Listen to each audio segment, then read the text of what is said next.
Hello everyone, मेरा नाम है आदित्य कुमार निषाद और आज हम लोग जानेंगे कि स्वरों का रियाज किस प्रकार करते हैं, जैसे कि मंद्र सप्तक, मध्य सप्तक और तार सप्तक। और खरज का रियाज किस प्रकार किया जाए कि गले में उसकी सुंदरता और अधिक आ जाए।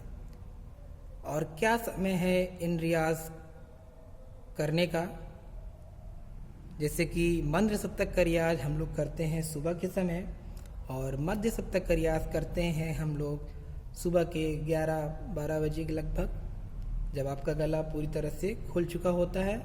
और तार सप्तक का रियाज हम लोग शाम के समय करते हैं, क्योंकि उस समय गला आपका पूरी तरह से ओपन हो चुका होता है। आज हम लोग जानेंगे कि खरज के रियाज किस प्रकार करें, तो आइए शुरू करते हैं।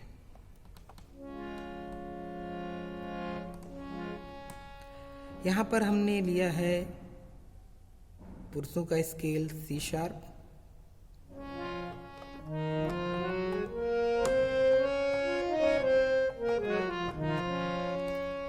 तो सबसे पहले हम लोगों को करना क्या है, रियाज का मतलब होता है नियम। अगर आप नियम से कोई भी चीज़ करते हो तो परफेक्टली आपके गले में आ जाएगी। तो सबसे पहले हम लोग हमिंग से स्टार्ट करते हैं। हमिंग करके आप गले को वार्म अप कर सकते हो। एक डीप ब्रेथ लेंगे,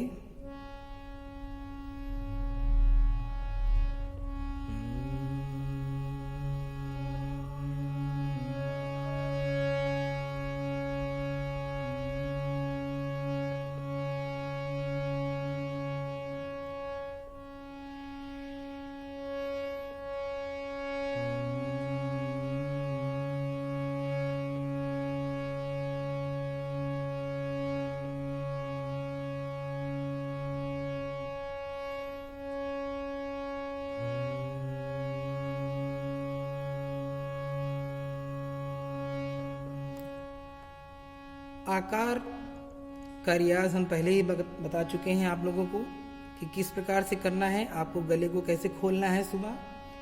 अगर आपने वो वीडियो नहीं देखा है तो वो वीडियो भी देख लें।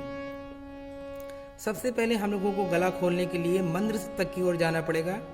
और मंद्र सप्तक का रियाज हम लोग जितना अधिक करेंगे उतना ही अधिक हमारे गले की रेंज और बढ़ेगी, यानी गला ऊंची रेंज पर जा सकता है अच्छे से, अगर आपने मंद्र सप्तक का रियाज अच्छे से किया है। मंद्र सप्तक को ही खरज का रियाज कहते हैं।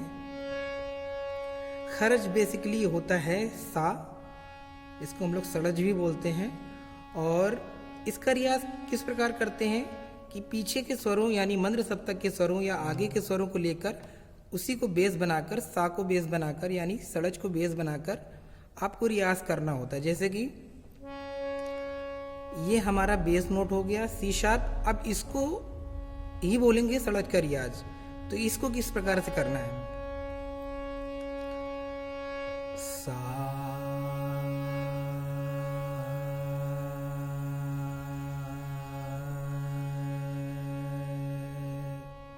अब ये हमारा बेस नोट है, इसका रियाज करना है। तो हम लोगों को पीछे के स्वरों को और आगे के स्वरों को जरा सा छू कर ही इस पे ही वापस आना है। जैसे कि सा नी,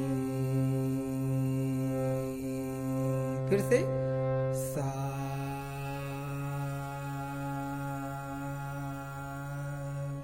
तो ये हम लोग सा का रियाज कर रहे हैं, यानी सड़ज का रियाज कर रहे हैं। आप इसे खरज भी बोलते हो, सड़ज भी बोलते हो, सा भी बोलते हो। और ये हमारा बेस नोट, जो भी जिस स्वर का रियाज आपको करना है उसको ये बेस मानकर किया जाता है। जैसे अगर आप नी का करते हैं तो नी निषाद का भी आप कर सकते हैं सड़ज की तरह, नी। अब इसको बेस मान लीजिए, नी धा, फिर वापस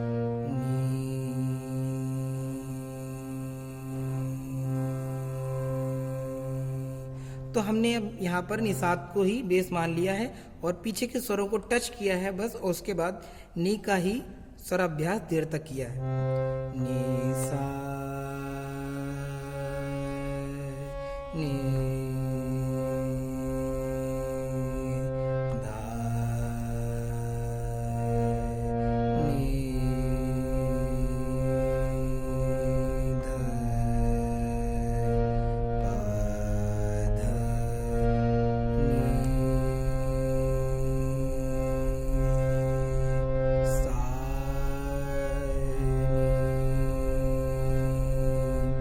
तो ये बेसिकली रियाज आपका खरज का रियाज इसलिए बोलते हैं, केवल एक स्वर का रियाज ही आपको करना होता है सा का, और बाकी दूरियों को पता करना होता है।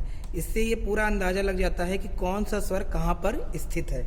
और जब आप इसको गाते हो या प्रैक्टिस करते हो तो आपको इसकी दूरियों का अंदाज़ा लग जाता है। जैसे अब आप सा का रियाज करते हो तो सा को ही बेस मानकर, यानी अपना एक निश्चित स्थान आपको पता चल जाता है कि यहाँ से हम लोग इतनी दूरी तय कर चुके हैं और वापस आना है उसी स्थान पर, तो बाकी दूरियों का अंदाज़ा लग जाता है।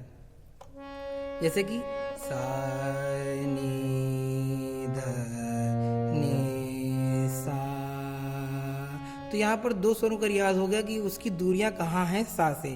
सा नी ध नी सा, तो ये हमारा मुख्य बिंदु है और हमने इन दूरियों का अंदाजा लगा लिया प्रैक्टिस करके।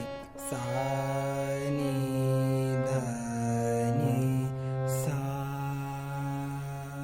और जब ये प्रैक्टिस अच्छे से हो जाती है तो आपको करना क्या है कि अगले स्वरों को प्रैक्टिस करना है। सबसे पहले तो आप एक ही स्वर को लीजिए अगर आप प्रैक्टिस कर रहे हैं तो, अगर उसकी दूरी का अंदाज़ा लगा रहे हैं। जब आप ये रियाज कुछ देर करोगे, काफ़ी समय तक करोगे, तो वो दूरी आपके गले में अपने मन से उस फ्रिक्वेंसी पर सेट हो जाएगी। तो आपको पता चल जाएगा कि आपने जब भी आपको स्वर लगाना है नी, तो आप सा के सम्बद्ध में लगा सकते हैं। जैसे सा नी, अब इसको हम बिना स्वर के बोलेंगे सा नी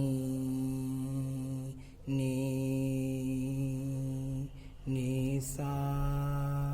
तो इस तरह से हम लोगों ने ये दूरी का अंदाजा लगा लिया है। अब इसी तरह धा को भी करना है। सा नी धा, जब आपका नी का रियाज होगा तभी आप धा का रियाज करेंगे मंद्र सप्तक में, या कोई भी स्वर आपको पहले प्रैक्टिस करना है, एक को लेके चलना है। उसके बाद जब उसकी दूरी का अंदाजा आपको लग जाए फिर अगले को आप स्वर को लीजिए। सा नी धा नी सा। अब सा को ही बेस बनाकर हम लोग नी धा को प्रैक्टिस कर सकते हैं।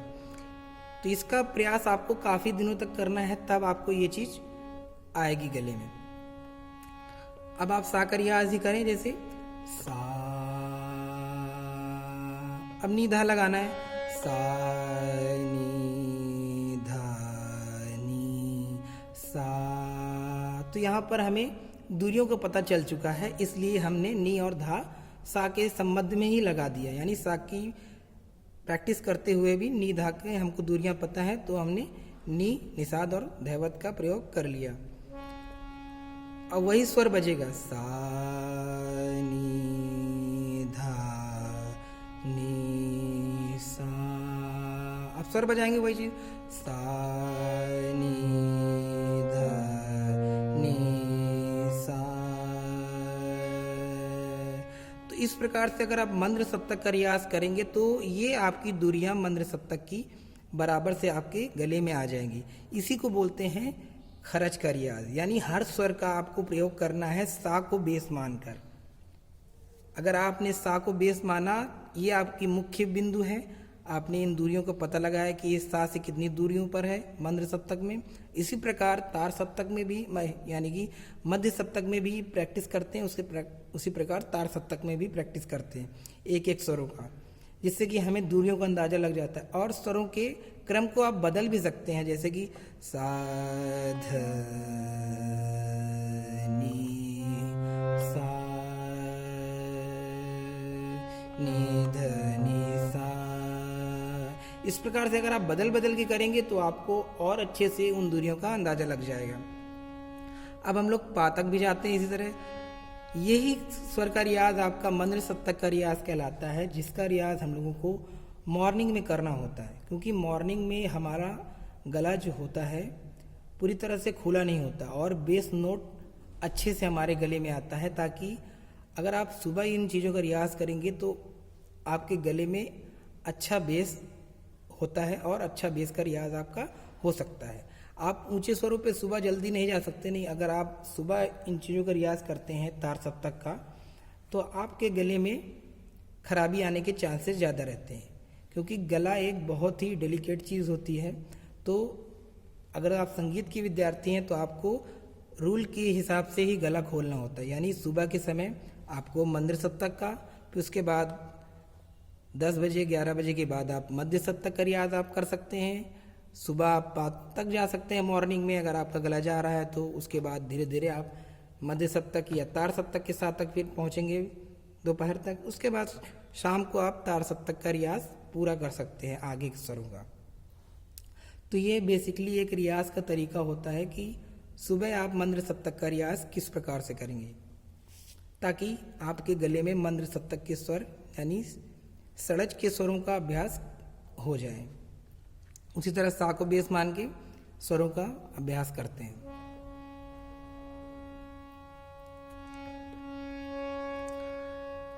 सा,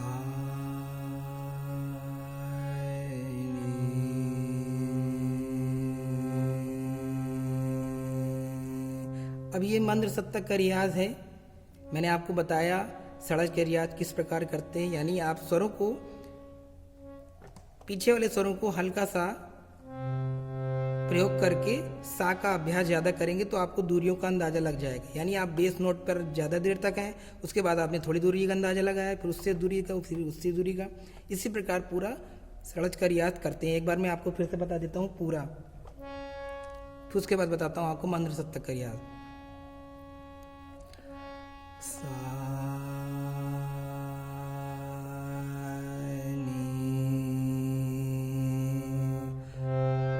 वापस सा,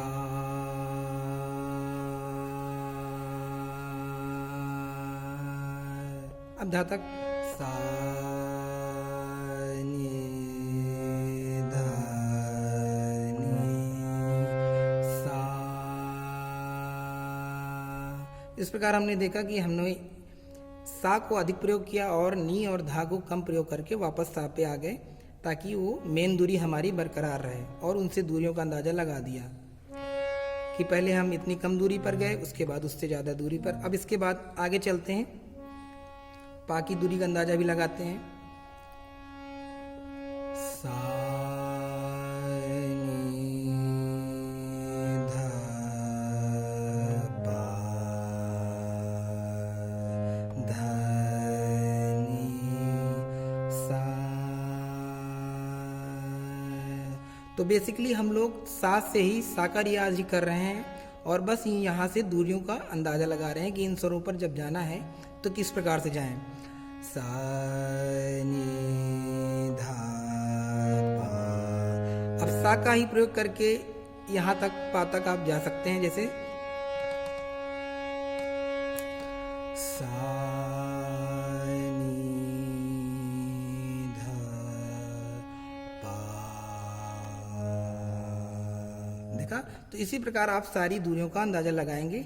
यही कहलाता है षड्ज का रियाज। यानी हर स्वर का दूरी आप बाकायदा से सीख लें कि सा के संबंध में कहाँ पर है, और सा की भी प्रैक्टिस होती रहती है और उन दूरियों की प्रैक्टिस होती रहती है। बेस नोट हमारा सा होता है, इसलिए इसको बोलते हैं खरज का रियाज या षड्ज का रियाज या सा का रियाज। ठीक है। अब इसी प्रकार हम लोग सीखेंगे कि किस प्रकार हम लोग करेंगे मंद्र सप्तक का रियाज। मंद्र सप्तक में बेसिकली क्या होता है कि आपको हर स्वर का रियाज, नीचे स्वर की रियाज, सा से नीचे वाले स्वरों का रियाज यानी मंद्र सप्तक के स्वरों का रियाज, सा के नीचे वाले स्वरों को मंद्र सप्तक बोलते हैं। ये हम पहले के लेसन में बता चुके हैं। तो इसी प्रकार हर स्वर को आपको पर्याप्त समय देना है।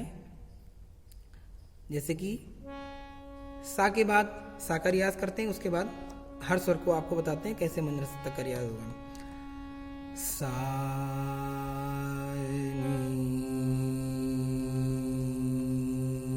अब पहले की तरह नहीं कि आप नी को थोड़ी देर टच करके वापस सा पे चले जाए, नहीं। अब आपको नी का रियाज ही करना है, उसके बाद फिर धा का रियाज करना है, फिर पा का रियाज करना है, फिर माँ का करना है, वापस सा पे नहीं आना। हर एक स्वर का रियाज आपको करते जाना है, फिर उसके बाद वापस से सा लगाना है बाद में।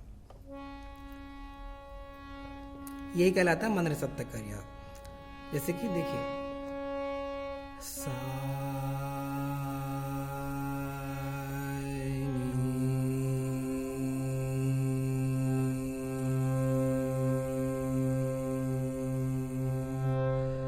धा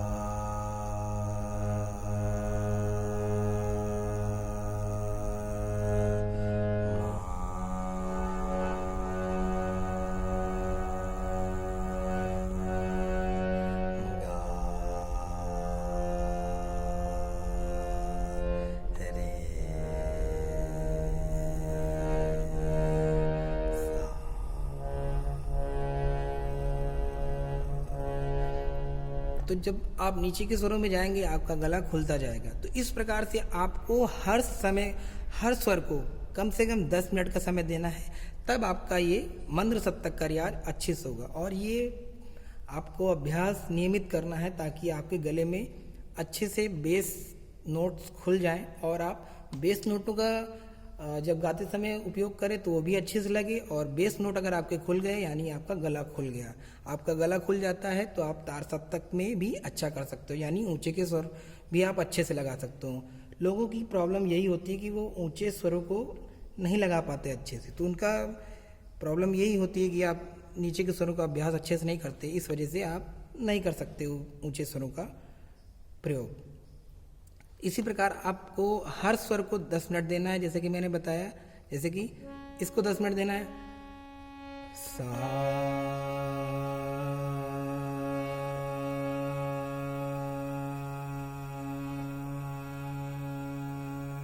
इसी प्रकार इसको 10 मिनट देने के बाद